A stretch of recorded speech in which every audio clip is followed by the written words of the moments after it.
can't stand still, even with a boot. Well, good morning, guys. I'm always excited to give different versions of this talk to folks, whether it's folks that work with cities, who I do most of my presentations for, economic development groups, or those of you that are small developers or small business owners. Raise your hand for me if you work with a local government organization. Okay, about half the folks. Raise your hand for me if you're a business owner. Okay. One of you that's a business owner, what's one thing that you're hoping to get out of today? How about you in the back? See, if you sit in the back, you're still going to get called on. No, what I'm looking for is new ideas to help us. Like last year was absolutely pricing during the snow loop, just looking how to make my business Okay. Well, my part of this morning is going to talk about the fiscal health and resilience of our communities. I'm a civil engineer by degree, started my career out with a large architecture engineering firm doing civil engineering for site development, for city municipal projects, county roads, tech stop projects, that kind of stuff. And around the last recession, 08, 09, I switched into a role serving as national director of my former firm's community planning urban design practice. And so I went from engineering, where we're taught growth is good, concrete good, build big roads, all of that, to a world of placemaking, sustainability, comprehensive planning, things like that. And as I worked around the country, I started to see, no matter where I went, big city, small city, rural, urban, suburban, very few cities had the money that they needed to pay for their infrastructure, right? To maintain, not to build new with growth, but how do we serve and maintain it over time? So our firm, I started back in 2011, was focused on taking a lot of those things that I learned working nationally and bringing them to Texas communities so that we can try to use the growth and the philanthropy and everything that we're blessed with here in Texas to grow a little bit differently and be a truly sustainable place. As I talk and work with city managers, mayors, council around the country, I've asked them this question for over a decade now of, when it comes to growth and development in your community, what's the biggest challenge or frustration that you're dealing with? Most of the folks will say some version of this. How do we keep up with the growing wants and needs of our residents and businesses with limited resources? When you dig a little bit further, it's infrastructure. We have aging infrastructure we have to maintain. We have new infrastructure we have to put in to accommodate growth. And oh, by the way, keep the taxes down, don't charge us more fees. It's a lot of pressure. When you get inside City Hall, it's a lot of pressure on our city folks. And so there's been this race in our country for 50, 60, 70 years now of the race to be the best place to live, work, play. It's this economic development, growth-focused model where we're so focused on fast growth, high quality of life, amenity centers, things like that, to bring in new growth to our community. And we haven't thought enough about the long-term costs and impacts, whether that's fiscal, social, environmental, or all of the above. But what about maintenance after growth? And this is the part that I challenge all of the cities that we work with to think about, is not just what does it cost to put this stuff in, but what does it cost to rebuild that infrastructure, whether it's your arterials, but especially our local streets in our neighborhoods. All of the local streets, they have to be replaced, maintained, and that costs a lot of money that most of our cities across this country have not been planning for. And so you end up with this, you start to see this. These are photos from other places that we've worked in where, when you're not able to take care of the neighborhood, when the streets start to go, the utilities start to go, the wealthy folks that move there initially will move out. Those with the resources to do it will move around, and then other folks are left in there, and you start to see this cycle decline because the values go down, and so the city has even less resources to work with. This is a big, big problem across our country of this growing infrastructure funding gap. Anybody following the conversation nationally about we need more money for infrastructure, right? Where is that money going to come from? My fellow engineers, ASC always says, we need X trillion dollars for this stuff. Where is the money going to come from? At some point, we have to look at it and say, we have a finite amount of resources, and we have to do what we can with that. So this is a slide from Richardson's bond program a few years ago where they were talking about aging streets. You see this in a lot of our first and now even our second ring communities across the Metroplex, of places that had a lot of growth in the 60s, 70s, and 80s, and now those neighborhoods that were put in now need to be rebuilt, right? And our cities are saying, we need money to fix this. We go to our citizens with a bond election, and more now our citizens are pushing back saying, we can't pay for this. We're kind of tapped out. We can't afford more. Layer on top of that school bonds on top, and we have, our cities need more money. They're going to the residents to ask for it, but the residents can't always afford to do more. We do a lot of this kind of work as part of our planning and capital improvement program work, just helping cities look at long-term infrastructure costs and putting a number to it. And we just see over and over and over this wall of infrastructure costs that's coming, depending on the age of your city and where you are in your growth. It's as early as 5 years, it could be 20 years out still, but the point is to be thinking a little more long-term of what those infrastructure costs are and where you're gonna get the money to pay for those. So in terms of when we started this project with Tony and Nina, and started working with Molly and her team, one of the things we were brought on to do is help the region think about the fiscal resilience in terms of infrastructure. We also see growing affordability gaps, right? We used to see in Texas, you used to be able to get a good sized single family home for $200,000. Then it became $250,000. Then it's $300,000. Now it's $400,000. The amount of people that are willing and able to afford those higher value homes is limited. And in Texas, we're having this constant struggle with a lot of our communities of how do you build different types of housing and different types of commercial spaces that are more affordable to get into.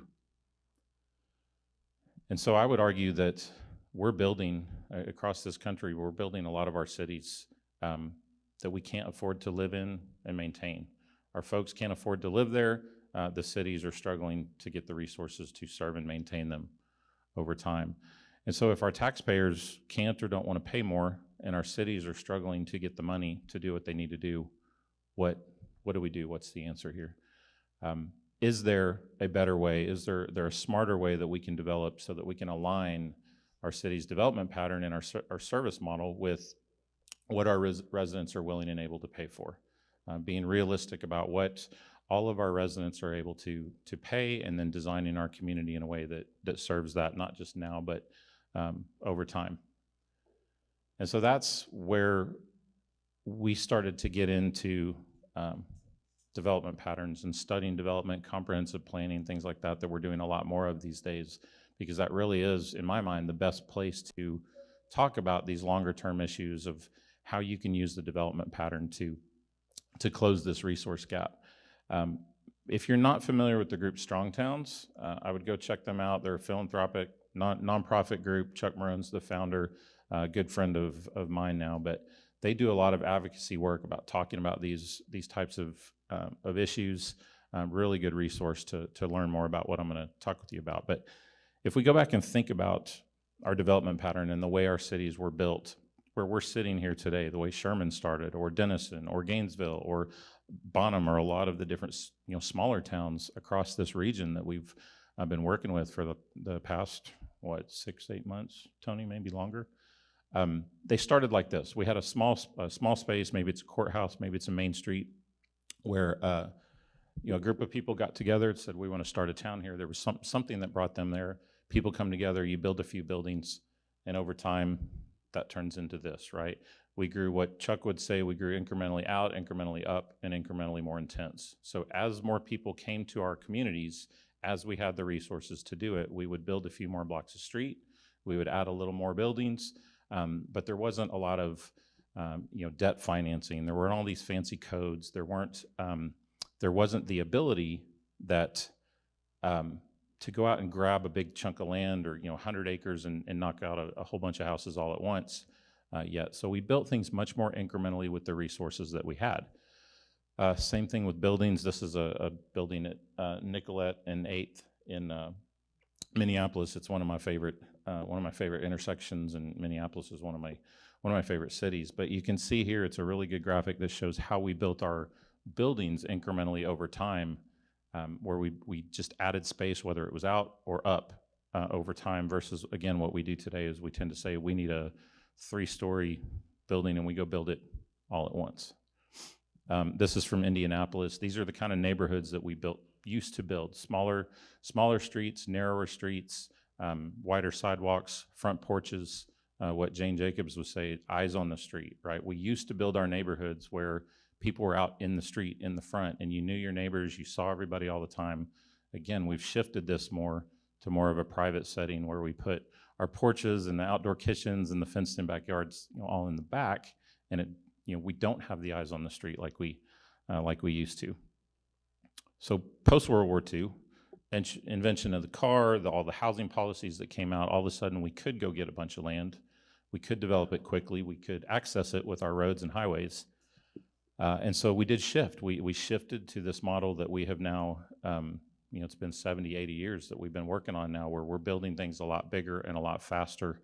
And to what Chuck would say, a finished state, right? We're building them in a way where we build a whole single-family neighborhood and we say we want it to stay exactly that way forever. We don't want it to change. That puts a lot of limitations on our cities, our downtowns. When we say we want things to stay exactly the same, it doesn't allow us to upsize, it doesn't allow us to downsize to meet the market. And so those of us that work with city building now, we are having these conversations constantly about how can we free up some of the design standards so that it makes it easier to build a smaller space or a narrower street or something that maybe today it might be a residential, it might be a home, 5 years from now it could be an attorney's office, right? It's hard to do those things in a lot of cities right now. The growth footprint of our cities is, I think, the biggest, even more than our lot sizes and street design, is probably the biggest thing that's led to the fiscal gaps that we have in our cities. To illustrate this is from some work we did in Victoria, Texas. That green area in the middle, I don't know if you can, yeah. So that green area in the middle was the core of their city that was built pre-1950. The smaller grid, the downtown courthouse, all of that is there. Everything around that, you can see that how their service area expanded from 1950 to 2015. So their service area grew over 13 times, but their population in that time only grew by 4. So what that means is when they grew out, they added all the roads, the water, the sewer, the parks, the police, the fire, everything to serve that bigger area, but the population to support it went down. So the population went up, but the cost burden per person or per household goes up, right? Does that make sense? And we've seen this in city after city after city where we want to grow, we want to go add this land. You do get the bump, you get the additional rooftops, you get the additional sales tax, but you don't get, but you're taking on those additional costs that come due on the back end. This is another chart that just shows kind of how the development pattern in a lot of our suburban communities has played out. We start on the left there. You're a small city. You have a few people. Of course, small downtown. It ages a little bit, and then that middle part of the slides is your time to grow. Right. This is where the market comes to you. We're starting to see that in this region where everybody's moving in. Developers are coming in saying we want to build a whole bunch of new homes, and you drive around the area and it looks very new. Right. You see new homes, new schools, new businesses. Everything's coming in. At the city side, tax base is skyrocketing, right? You're getting new rooftop, you're getting all the fees that come from new development, you're getting additional sales tax, you're getting property tax, right? But as you push to the right of this, you start to run out of the land to develop, and the growth starts to flatten out. The revenue from that growth starts to flatten out. But the liabilities, all those streets and everything that was built 50 or 60 years earlier by the developer now has to be fixed. And the cities haven't been saving the money that they need to pay for it. And that's what we're starting to see with Detroit, Ferguson, Memphis, Shreveport, a bunch of different places. And we're starting to see that happen in the first ring communities around the Metroplex as well. So how do we close this gap? How do we do something different in this region? This is oversimplifying, but there's really, I think, 3 choices here. The first one, we can keep doing what we're doing, but our cities and our counties and TxDOT, we're going to have no choice but to charge a lot more to cover these costs. Raise your hand if you like that option. Right? Nobody. The second option is kind of what we're doing right now, which is let's keep our tax rate the same, maybe even lower our tax rate, but we're going to have to scale back our services to fit the revenue that we have coming in. So when we do a bond election, when we do budgeting at a city level, we know a certain amount of revenue we have coming in for that year, and we match our services to fit that. That means certain neighborhoods, certain parks, certain streets, certain schools, fill in the blank, but we can only do some of them. The rest of them get pushed off until later, right? And you push them off for a while, you push them off for a while, and then you can't push them off anymore and everybody leaves. The third one is this idea of development pattern. How can we adjust our development pattern so that we can get more tax productivity out of what we build to cover those costs without having to rely on raising the tax rate for our residents? So we kind of arrived at this idea of, we've been part of a lot of different projects where we're talking about what I would say are the right kind of projects of maybe we want to build more smaller spaces for businesses, or we want to build more mixed-use neighborhoods, or we want to narrow some of our streets that I think are the right kind of projects to create the kind of neighborhoods that folks want. But at the end of the day, we struggle to get them accepted when you go to city council, to get them across the finish line. And it's because a lot of people don't understand the why behind them. You know, why are consultants like all of us, why are we proposing some of these in your community? And it has to do with a lot of things, but they all have to do with money. And so this idea of fiscal sustainability, fiscal transparency, maximizing return on taxpayer dollars has really worked for us in the last 3 or 4 years in terms of communicating with cities how you need to shift your development pattern to be sustainable over time. This is one of the metrics that we use to show this. This is a metric called value per acre. What you see on the left, these are 2 images of Dallas County. On the left is the appraised value. So, you know, most of us, when we go look at buying property or selling property, we'll always talk about what's the appraised value or the assessed value. The darker the green on the left, the higher value that property is. You can see it's pretty equally distributed across the county. When we take the revenue, the actual property tax revenue that's paid by that parcel, and we divide it by the size of the parcel, you get a revenue per acre or a levy per acre number. So this shows for each property, each parcel of land in your city, how much tax revenue are you getting out of it per acre. And that one on the right, you can see shows a very different image or a very different picture, right? If you're familiar with the Dallas area, there's been conversations about South Dallas and the lack of investment in South Dallas, right? You can see where the investment is happening in Dallas County. It's right between 75 and the tollway, right? But the county has to serve all that. They have roads, all of those cities in there still have to serve all of this area, but they don't have the same property tax productivity out of the development pattern. If you flip it in 3D, this is what it looks like. Anybody want to guess where downtown Dallas is? Right, it's right there in the middle. Everything you can see first and second ring suburbs around that, and you can see just the gap in the revenue. Like this is Cedar Hill, Duncanville down here. Irving, Las Colinas is doing pretty well, and then you start to come up your direction there. But you can see like we think some of our suburban places are very productive, but when you compare them to the power of more vertical development, you can see the difference. Now, that's not to say everywhere's got to be Dallas, right, or New York City, but just understanding the value capture from a property tax standpoint is important in terms of getting a revenue, more revenue to our communities to pay for the services. So, a couple more slides to illustrate what this means at a property-specific level and why it matters to downtowns and small businesses. Because if I fast forward to the end of this, part of the strategy to close the gap is smaller spaces, smaller residential lots, smaller buildings, smaller commercial lots, smaller commercial buildings. They're the highest revenue per acre for cities and counties. They're the most affordable for residents and businesses, so it's a win-win. So residential here, 2,000 square foot home on 3 different size lots. The one on the left is a 3,000 foot lot. The one on the right is a 7,000 square foot lot. The one on the left has almost 15,000 per acre in tax revenue.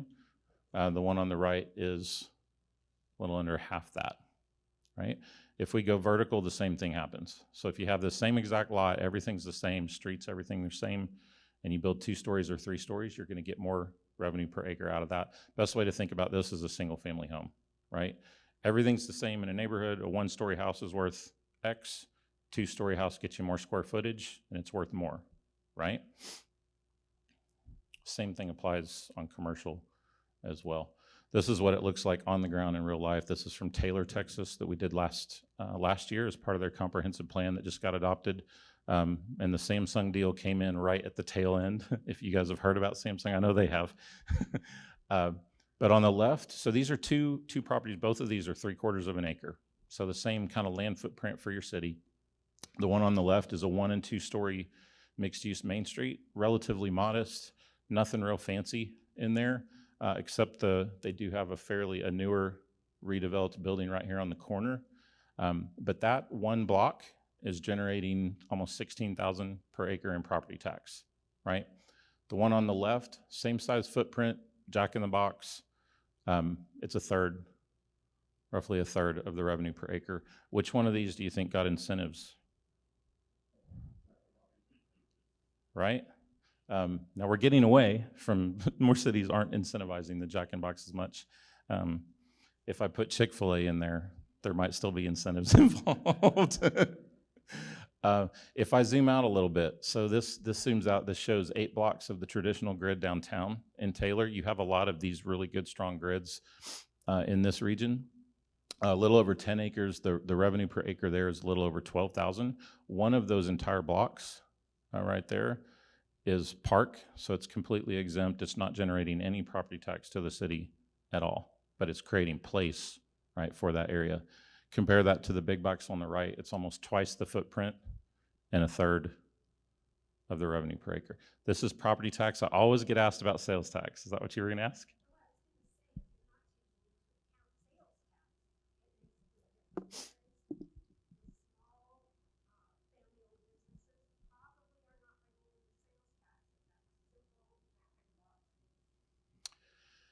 So we've started to look at this a little bit more. Patrick and Chad at Zach Tax, I don't know if any of you guys are familiar with them.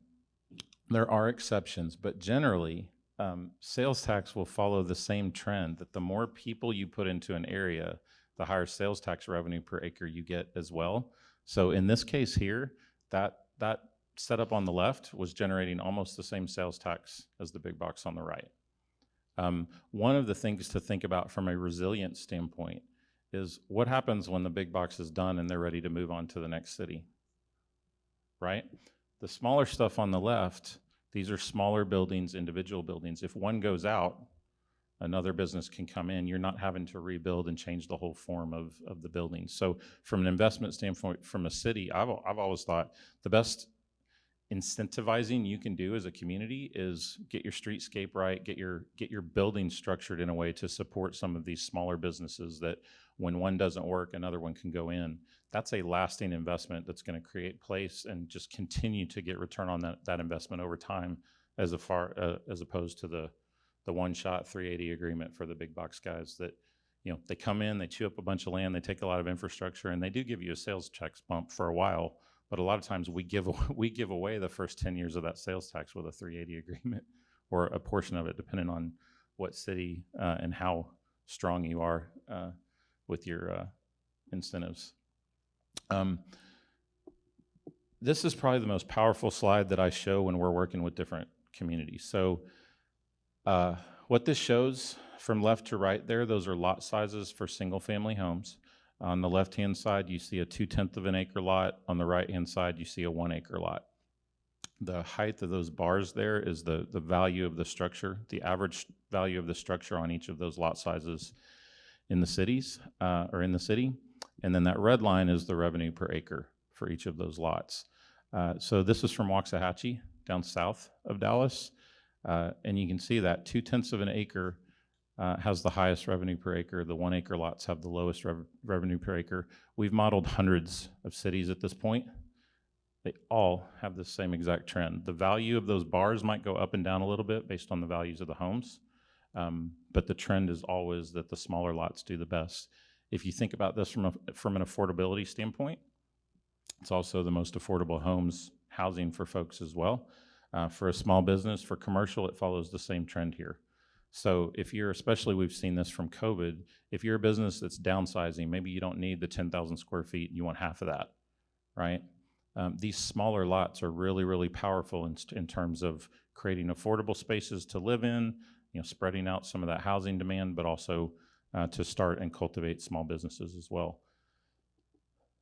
So this kind of gets to the last part, and this is the how. A few years back, I would give these kind of talks more as education to try to convince planners and engineers to think differently about what we were doing here. And as we started to do more and more of this, we would get to the point that I could get communities and elected officials to say, yes, this makes sense, I hear what you're saying, but how do we do this small development? How do we get infill? How do we, how do we get smaller lots actually built? This just shows kind of the first place is always start with vacant lots, right? Where you have places in your city where you've got infrastructure in place. You're paying, basically as a city, you're paying to serve this property, whether it's built or not. Just getting something on that land. This was a duplex example from, this was a small home example from Taylor. We've got a lot of them where they were putting duplex units in their core Main Street as well. But just putting a building on something helps tremendously. This is another example from Pasadena, Texas, that we worked, that Tony and Nina and I worked on, where they had a community on the north part of town that had some aging neighborhoods that were becoming more and more of a cost issue in terms of blight and deteriorating property values. They needed to diversify some of their housing, so they were able to work with a local developer there to relocate some of the folks that were in there to come back in and build some newer, denser homes that were filling a market that they needed. And you can see the revenue per acre difference. That's actually net revenue per acre, so that's after you take costs out, to which I haven't even really talked about in this presentation. But some of what we'll do is load what it really costs to serve these properties, so we can get kind of a profit and loss or a red-green map, which is really, really telling as well for different development patterns of which ones cost more to serve than others. But this is the how. This is where I think you all have a great opportunity, whether you're economic development folks, the chamber, or those of you that are entrepreneurs, small business owners, or people that want to be small developers. Monty Anderson's a guy that I do a lot of work with. He's based here in the Dallas area. We work in a lot of places that are mostly built out, and they're trying to recover, they're trying to activate dying places, they're trying to address this affordability issue.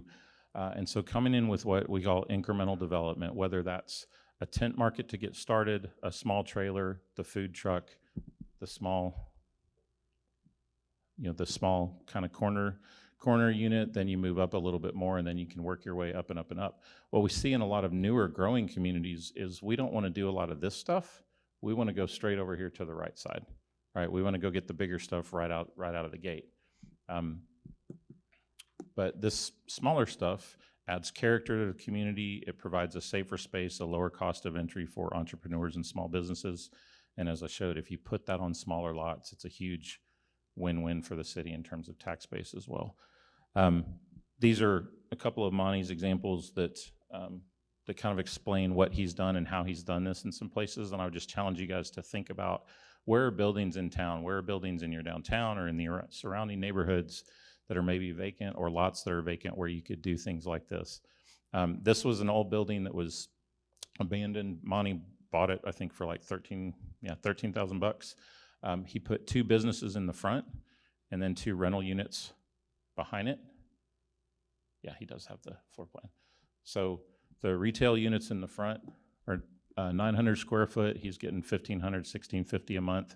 For a small business, that's very affordable, right? Versus, say you're a coffee shop or a restaurant that's trying to get started, you don't need 10,000 square foot right off the bat. You'd rather have a small space, be safe. It's better to have a small space getting started and have it packed than have a really big space and have it a quarter full. Just the perception of somebody that comes in, when they come in and they see 7 empty tables and 3 filled, they're like, what's going on here? Versus a smaller space that's always full, shows more, has a different impression. But The cool part here, though, is these 2 apartments in the back, 450 square foot. They're tiny. I remember when Monty was doing this years ago, he was getting asked, he's like, how are you going to rent those out? Nobody wants that. They were rented before he even finished building it. And he continues to do this, and he continues to rent them. And what this does is it brings people into your downtown. It provides places to live for the people that work in those restaurants, but it gets more people in your downtown, which gets that density that starts to drive demand for other businesses as well. But it does it at a scale that you don't need a ton of parking. It's not going to upset kind of the feel of that neighborhood, which is really tricky too. If you do it at a bigger scale, you have to have more parking. Then everybody shows up, and what about traffic? What about parking? What about? But if you do it at a smaller scale, everybody's like, that's not that threatening. That's not going to, upset the neighborhood. This is actually Monty's office, a building. It was a 1-story abandoned building that he bought, put his office in on the first floor and some residential units up above it. This was an old tire store that was abandoned for a long time. Again, think about this from the city's perspective. This is property that they're serving. It's on the tax rolls. They have to serve it with police and fire and water and everything else, but it's not bringing that tax base back anymore. He flipped that into Foundry Bar and Chicken Scratch. Nothing fancy here, just creating places, cool places where people wanted to hang out, right? So this idea of, this model where we've been about incentivizing economic development, and let's go find people and bring them here and kind of buy the jobs, get our economic development that way. I like to say, think about it from the inside out, or cultivating the local economy. So grow your own with this small development model. So instead of bringing those jobs in, you're finding the people and the small businesses that can help you grow that local economy and that are going to keep the wealth in your local cities as well. This is a slide that really illustrates this well. On the left is a Dunkin' Donuts, right? A franchise model where if you want to own and operate a Dunkin' Donuts, you've got to have $500,000 right up front just to buy a franchise license in the building and all that, right? And then as soon as you do that, you come in, you have that one job of the store manager and a couple of support folks, but all that wealth goes back to the franchise that's somewhere else, right? This is from Midtown and Midlothian that Monty did. He built the donut shop. There's actually 2 rental units right behind that. The family that did this actually decided to sell their house, do the donut store, and they lived in the units behind it for about 1.5 years to get this started. They've since, they rent those out to somebody else now. They actually have gone back into a home and have 3 other properties that they're running now because they did so well on this one to get started. But when you work with local owner-operators, you're growing that wealth from within. You're keeping that wealth in the community. And when somebody like this, what I love about Monty and Monty's approach is he works with those folks that are there, with the ideas that they have, with the buildings that they have, and kind of elevates and raises their ability to pay more over time, right? So maybe they need a small apartment to get started, but they do this kind of model. They get a little bit of money from the business in the front, or they save money by living in the units in the back, and they can start to grow their revenue. That gives them the ability to start a second property and give back, and it just kind of builds from there. A couple more to get through. This is in DeSoto. This was an old Ace Hardware store. It was going to be turned into a dollar store. Monty and the DeSoto EDC did a partnership on this, and they took it. And the first thing that he did is look in the parking lot. He cut the parking lot right through the middle of the parking lot. He cut it up with kind of a gravel driveway and put some food trucks on each side of it. So it started to create more of an interior street from the road to the building. Then inside the building, he cut this up into a bunch of smaller spaces, right? To basically give startups, give entrepreneurs, anybody with things that they wanted to sell, any ideas that they had, to give them a place to get started. Some of these, yeah. So some of them on the outside of the building were actually kitchens where they shared a kitchen space, the grease trap and all of that, but they had these small spaces that had a window going to the outside of the building. So he cut windows in the side of this along the sidewalk.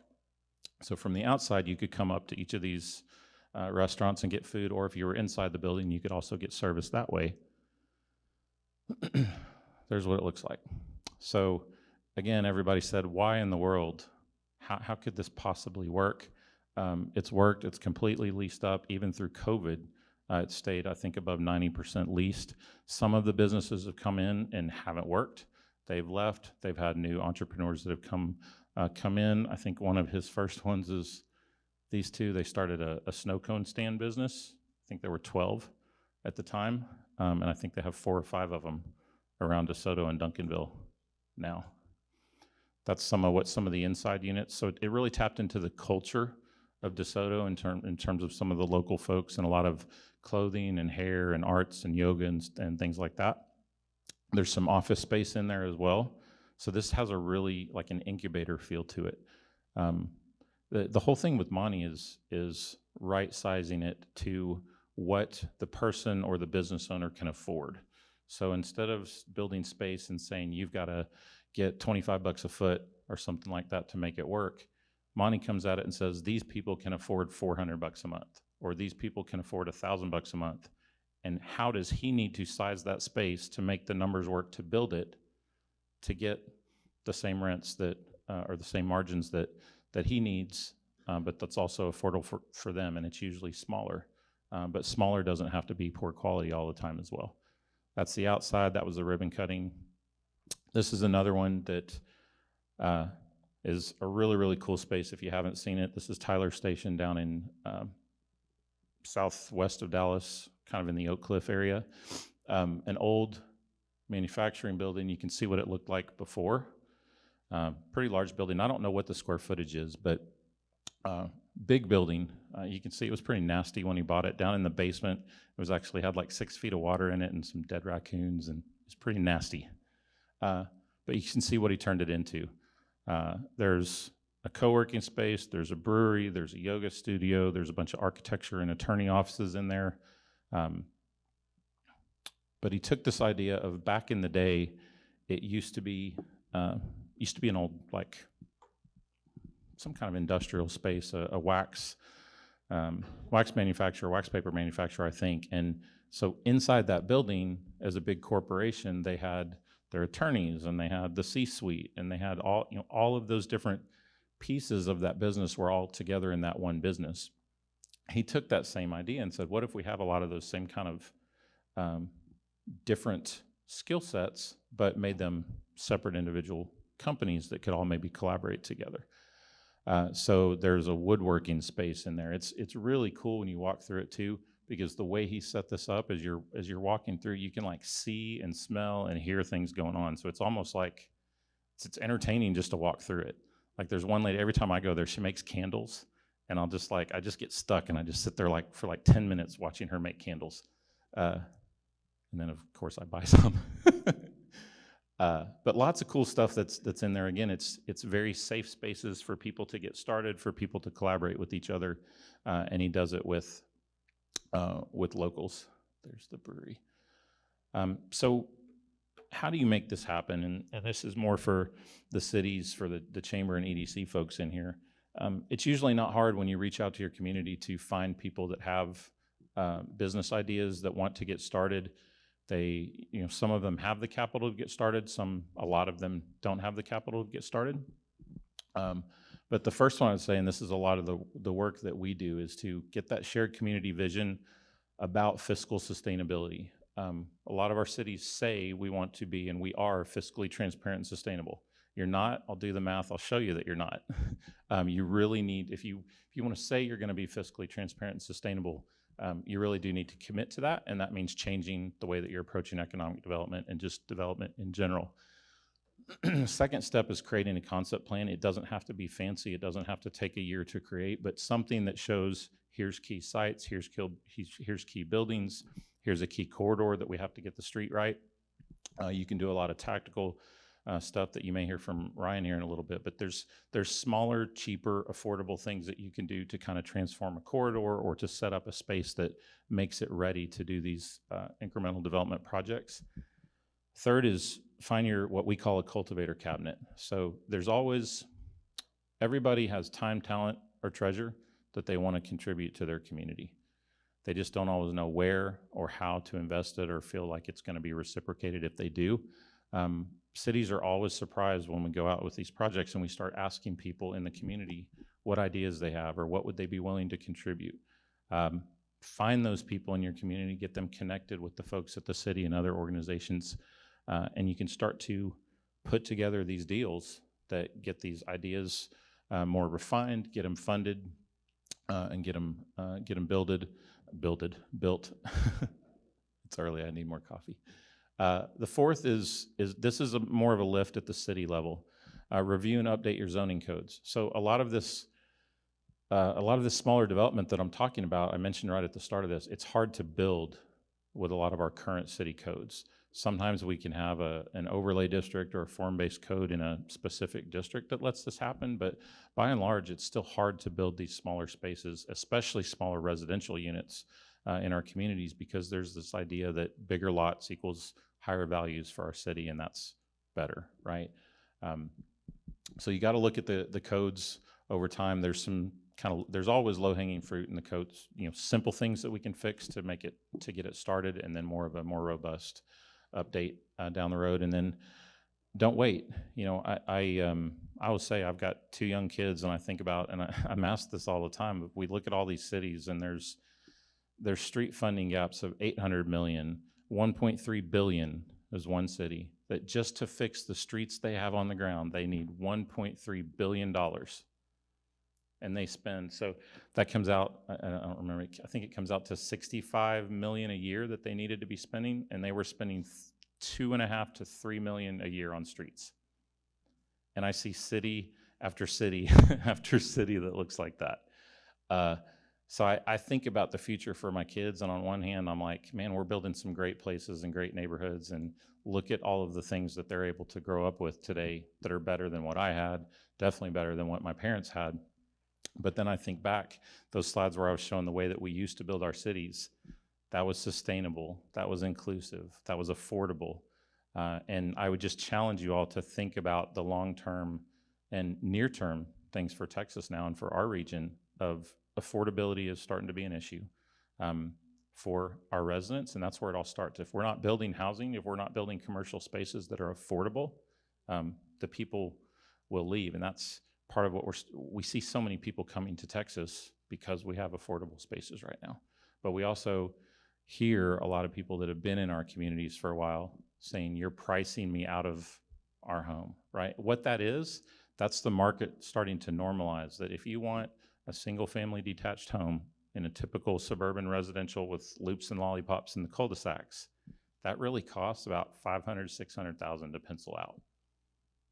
So people need to know that, and there's a group of people that are willing and able to pay that, but there's also a lot of people that aren't. So we need to build more affordable spaces. We need to start now because this stuff does not happen quickly. I think that's my last slide. So this is actually from over in Garland. This is an old space in their downtown that had the roof ripped off of it in a tornado years ago.